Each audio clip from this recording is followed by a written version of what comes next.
하박국 2장 1절에서 3절 말씀입니다. 제가 봉독하겠습니다. 내가 내 파수하는 곳에 서며 성루에 서리라. 그가 내게 무엇이라 말씀하시는지 기다리고 바라보며 나의 질문에 대하여 어떻게 대답하시는지 보리라 하였더니 여호와께서 내게 대답하여 이르시되 너는 이 묵시를 기록하여 판에 명백히 새기되 달려가면서도 읽을 수 있게 하라. 이 묵시는 정한 때가 있나니 그 종말이 속히 이르겠고 결코 거짓되지 아니하리라. 비록 더딜지라도 기다리라. 지체되지 않고 반드시 응하리라. 아멘. 아멘.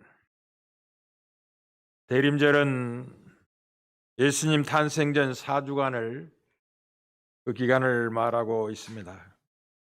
강림절이라고도 합니다. 이 기간은 특별히 한 해의 끝과 새로운 시작을 준비하는 연말에 성탄절이 있기에 이 시작과 끝이 손을 잡고 시간의 한 사이클을 만들고 있어서 무척이나 의미가 깊고 참으로 신비롭기도 합니다. 홍수 이후에 하나님께서 노아에게 하셨던 말씀이 새롭게 다가오는 시기이기도 합니다.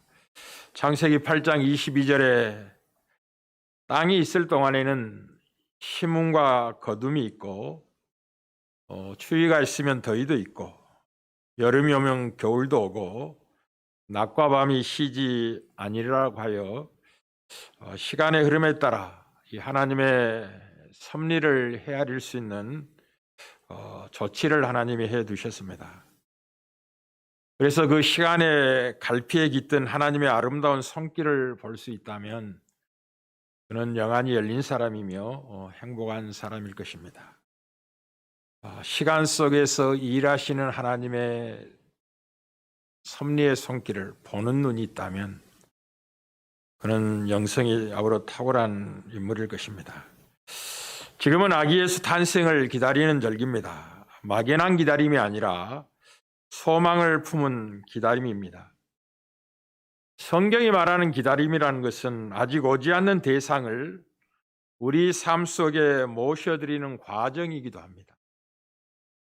다가오는 성탄절에 우리 마음 깊은 곳에 주님을 모실 준비를 착실히 하는 것이 성탄을 기다리는 하나의 백성의 자세라고 생각합니다. 특별히 코로나19 시대에 맞는 성탄절이니 더욱더 주님을 마음에 모실 준비를 착실히 하는 게 좋겠습니다.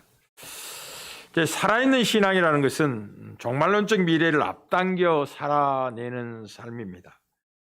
우리가 바라는 새로운 세상을 성령 안에서 여기서 맛보는 은혜를 누리는 것이죠.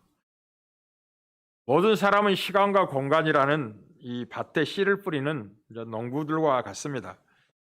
우리가 그 시간과 공간 속에서 무엇을 뿌리냐에 따라서 우리의 미래에 아름다운 건강과 펼쳐지는 영광의 시기를 맞게 될 겁니다.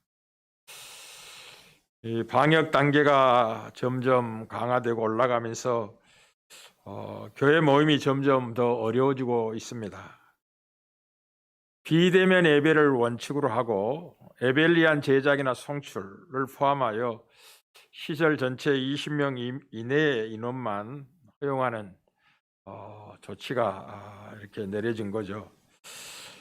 이런 상황들이 주기적으로 반복되고 있어서 무척이나 안타깝습니다.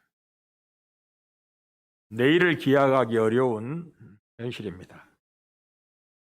상황이 더 나빠지게 된다면 대림절 기간 전체를 비대면 예배로 진행해야 될지 모르는 아픔도 만날 수가 있습니다. 그러니 특별히 하나님의 은혜를 구하고 기도해야 될 때며 주어진 환경과 조건 속에서 함께 예배한다는 기쁨을 잃지 않고 견고히 붙잡고 이겨내는 성도들이 되어지기를 바랍니다.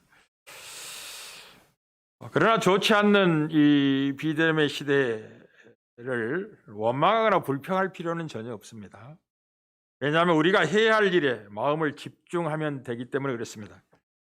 그것이 무엇이냐면 우리 영혼이 불안의 물결에 떠내려가지 않도록 영혼의 닻을 단단히 내리는 것입니다. 쉽게 말하면 우리가 믿는 믿음의 도리를 견고히 붙잡는 것입니다. 또 코로나19 시대는 그것을 은혜로 누릴 수 있는 절호의 기회이기도 합니다. 믿음의 주여 또 온전하게 하신 예수를 바라봐야 될 때죠. 무엇보다도 그리스도인들은 모든 상황에서 하나님이 그리스도 안에서 약속하신 의가 있는 곳인 새하늘과 새 땅을 바라보아야만 합니다. 그리고 바라보면 언제나 기다림을 내포하고 있습니다. 사랑하는 성도 여러분, 모든 사람들은 무엇인가를 기다리며 살아갑니다. 그리고 그 기다림의 내용이 무엇인지에 따라서 그 사람의 크기와 운명이 결정됩니다. 무엇을 기다리고 있는지를 들어보면 그 사람이 어떤 존재이며 그 운명이 어떤 운명으로 결과될지를 분명히 알게 됩니다. 이 세상적인 기다림은 그리움을 감추지 못하고 못내 커다란 그림자를 남기게 됩니다. 쉽게 말하면 이루지 못한 소망의 안타까움에 대한 이야기를 그렇게 표현하는 거죠. 우리가 잘 알고 있는 망부석에 관한 이야기도 마찬가지입니다. 대표적인 망부석의 설화는 신라시대 박재상의 아내가 치술령에서 죽어서 망부석이 되었다는 이제 전설과 같은 이야기입니다. 눌지왕 때 고구려의 벌모로 잡혀간 왕제를 구해온 박재상은 집에도 들리지 않고 바로 일본으로 건너가서 또 다른 왕제를 구해 보낸 뒤 일본에서 신라의 신하임을 고집하다가 결국 죽게 됩니다. 그의 아내는 일본에 간 남편을 기다리다가 죽어서 망부석이 되었다는 전설이죠. 그리고 그 부인의 절개와 기다림을 칭송하면서 전설이 만들어진 거죠. 박재상의 부인은 죽어서 칠하는 새가 되었다고 사람들이 이야기하고, 또 딸이 3명이 있었는데 딸도 아버지의 돌아옴을 기다리다가 술이 되었다라는 전설 때문에 이제 치술령 망부석 전설이라고 이야기를 합니다. 새의 의미가 아주 깊습니다. 일본에 건너간 뒤 소식이 없는 남편을 기다리는 심정으로서 새가 돼서 훨훨 날아 바다를 건너가고 싶어하는 간절함의 표현이기도 하고, 살아서는 그 제약에 접한 공간을 극복하는 의지의 표현이기도 합니다. 무엇보다도 이루지 못한 그림에 대한 표현이죠. 이 세상의 기다림, 세상 사람들의 기다림과 성경이 말한 그리스도의 기다림은 근본적으로 차원이 다릅니다. 왜냐하면 그리스도인의 기다림은 기다리라고 말씀하신 분이 계시고 무엇을 기다려야 되는지도 일러주신 분이 계시기 때문에 반드시 그 기다림은 아쉬움으로 표현으로 끝나는 게 아니라 성취의 기쁨으로 만나게 되는 것이죠. 우리는 지난주에는 우리가 성경에서 말하는 기다림이라는 것은 죽음을 넘어선 것이라는 사실을 살펴보았습니다. 그리고 약속을 받았다면, 기다림에 대한 소망을 갖고 있다면 기도를 통하여 그 소망을 표현해내는 것이 신자의 삶이라는 것도 말씀을 드렸습니다. 오늘은 이 기다림의 시간이 가져주는 영혼의 유의감에 대해서 살펴보고자 합니다. 기다림에서 중요한 것은 누가 기다리고 했느냐고 하는 것입니다. 누가 기다리라고 약속을 하셨는가, 그리고 무엇을 기다리라고 하셨는가가 중요합니다. 약속도 하지 않고 떠나간 님을 그리워하면 돌아오지 않는 그 님 때문에 못내 그리움으로 끝나고 마는 거죠. 안타까움으로 끝나고 마는 거죠. 그러나 성경이 약속하는 기다림은 기다리라고 하신 분이 계시고 무엇을 기다리라고 하셨는가를 말씀하셨기 때문에 반드시 기다림은 성취를 보장하고 있습니다. 따라서 그리스도인들의 기다림은 못내 커다란 그림자를 남기는 게 아니라 약속하신 분을 더욱 신뢰하는 믿음을 키우는 과정으로 이 기다림의 시간을 선용할 수가 있습니다. 그리스도인들은 이 기다림의 세월 속에서 기다리라고 하신 분이 누구인지를 생각하게 됩니다. 다시 말씀드리겠습니다. 기다림의 세월 속에서 망연히 시간을 흘려버리는 게 아니라 기다리라고 약속하신 분이 누구인지를 생각하게 되고, 그분이 지난 세월 동안 약속하신 것을 어떻게 성취하셨는가를 생각해 보게 됩니다. 그리고 앞으로 성취될 약속의 영광스러움을 묵상하게 됩니다. 다시 말씀드리겠습니다. 그리스도인들의 기다림은 그 기다림의 세월 속에서, 기다림의 기쁨 속에서 기다리라고 말씀하신 분이 누구며, 그렇게 기다림을 약속하신 분이 지난 역사 속에서 어떻게 약속을 성취했는지를 묵상하고 확인하고 앞으로 성취될 약속의 영광스러움을 묵상해 보면서 세월을 이겨내게 됩니다. 이것을 하나님의 아름다움을 묵상한다고 하는 것입니다. 잘 들으십시오. 하나님의 아름다움을 묵상한다. 그래서 좋은 신자가 되기 위해서는 세 가지 정도를 하고 계셔야 됩니다. 첫째가 무엇이냐? 항상 하나님의 아름다움을 묵상할 줄 알아야 됩니다. 두 번째는 시대 속에서 하나님을 만나고 깊이 있는 영성을 가졌던 하나님의 사람들이 써낸 저술들을 가까이 하고 마음을 데피셔야 됩니다. 뭐 진리의 말씀은 두말할 필요도 없고요. 세 번째는 마음을 쏟아붓는 기도 생활을 해야만이 좋은 신자가 되는 거죠. 좋은 성도가 되는 거예요.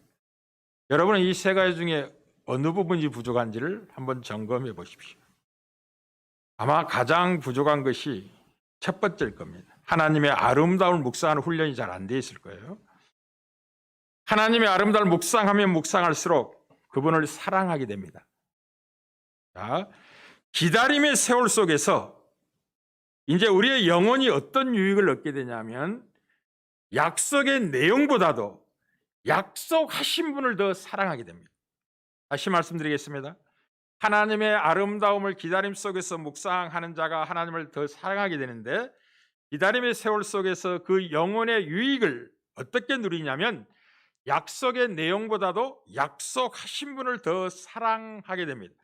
이것이 기다림의 세월이 가져다주는 영혼의 유익입니다. 그리고 하박국 선지자 고백했던 이 고백의 자리로 가게 됩니다.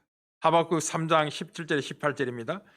비록 무화과 나무가 무성하지 못하며 포도나무에 열매가 없으며 감람나무에 소출이 없으며 밭에 먹을 것이 없으며 우리의 양이 없으며 외양간에 소가 없을지라도 나는 여호와로 말미암아 즐거워하며 나의 구원의 하나님으로 말미암아 기뻐하리라. 이 자리로 가게 됩니다. 성경이 말하는 기다림 속에서 약속의 내용보다 약속하신 분을 더 사랑하게 되는 자리에 가게 됩니다. 참 놀랍죠. 우리는 코로나19를 만나기 전에는 세상이 너무 분주하고 요란해서 잠시도 쉴 틈을 얻지 못했습니다. 여러분의 집에서 한 3, 40년 여러분의 부모 또 좀 앞서면 할머니 세대의 살림살이 도구를 한번 살펴보십시오. 그분들은 물을 기르기 위해서 동네 공동 우물에 내려가서 머리에 물을 이고 설거지도 하고 빨래도 하는 그런 시대가 있었습니다. 밥을 하면 군부를 떼야 됐으며 군부를 떼기 위해서 나무를 패고 저장해야 될 시간을 허비해야만 했습니다. 그러나 요즘은 어떻습니까? 기계가 다 밥을 알아서 시간 맞춰서 작동하고 잘 익게 만들어주고 먹기를 기다리고 있죠. 뭐 세탁기 알아서 세탁 다 해주죠. 그러니 얼마나 많은 시간이 남습니까? 정말 남나요? 그렇지 않습니다. 세상은 더욱더 요란하고 분주하게 무엇인가를 쫓기듯이 인생을 살게 합니다. 마땅히 묵상하고 깊이 있게 생각해야 될 것을 다 뺏어서 가버린 겁니다. 그 배후에 어둠의 영이 있다는 걸 기억하셔야 됩니다. 그런데 뜻밖에도 코로나19 시대를 맞아서 강제적으로도 홀로 있는 시간을 가질 수 있는 기회를 얻었다는 걸 기억하십시오. 그러니 선용한다면 여러분의 믿음의 성숙과 영혼의 유익을 위한 복된 시간들을 갖게 될 겁니다. 그러니 원망하고 불평하는 것으로 끝내는 것은 신자다움이 아닙니다. 모든 상황과 조건 속에서 여러분의 영혼의 유익과 복을 위해서 선용할 수 있는 지혜가 있어야 되겠습니다. 사랑하는 성도 여러분, 놀랍지 않습니까? 그리고 최종적으로 하박국 선자는 이렇게 고백합니다. 하박국 3장 19절입니다. 주 여호와는 나의 힘이시라. 나의 발을 사슴과 같게 하사 나를 나의 높은 곳으로 다니게 하시리로다.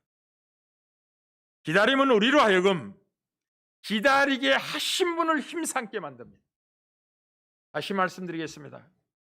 기다림은, 성경이 말하는 기다림은 기다리라고 말씀하신 분을 힘삼고 그 세월을 이겨내는 것입니다. 기다리라고 약속하신 분을 힘삼지 않는다면 세월을 이겨내지 못할 것이며 조급히 할 것이며 다급히 할 것이며 하나님의 약속한 때가 무르익기 전에 낙심하고 절망하고야 말 것입니다. 그러나 성경이 말하는 기다림의 영광스러움은 기다림을 우리로 하여금 기다리려고 하신 분을 힘삼게 만들고 더욱더 소망은 깊어져 갑니다. 이게 성경이 하나님이 약속의 하나님이라, 기다리라고 말씀하신 하나님이라, 그리고 기다림 속에 그 성취해내는 하나님이라고 증거하는 이유입니다. 하나님의 약속은 변치 않습니다. 오늘 하박국 선지자는 그 시대의 고통의 현실을 바라보고 답을 얻기 위해서 하나님께 묻고 하나님이 어떻게 대답하실지를 파수하는 곳에 서서 성루에서 내게 무엇을 말할까 기다려보겠다고 결심하고 각오하고 나의 질문에 대해서 하나님이 어떻게 대답하실지 보겠다고 어떤 의미에서는 좀 지난주에도 말씀드려 뻗대듯이 하나님을 만나 들어보겠다라고 반응했습니다. 그때 하나님께서 대답하셨습니다. 너는 이 묵시를 기록하여 판에 명백히 새기되 달려가면서 읽을 수 있게 하라.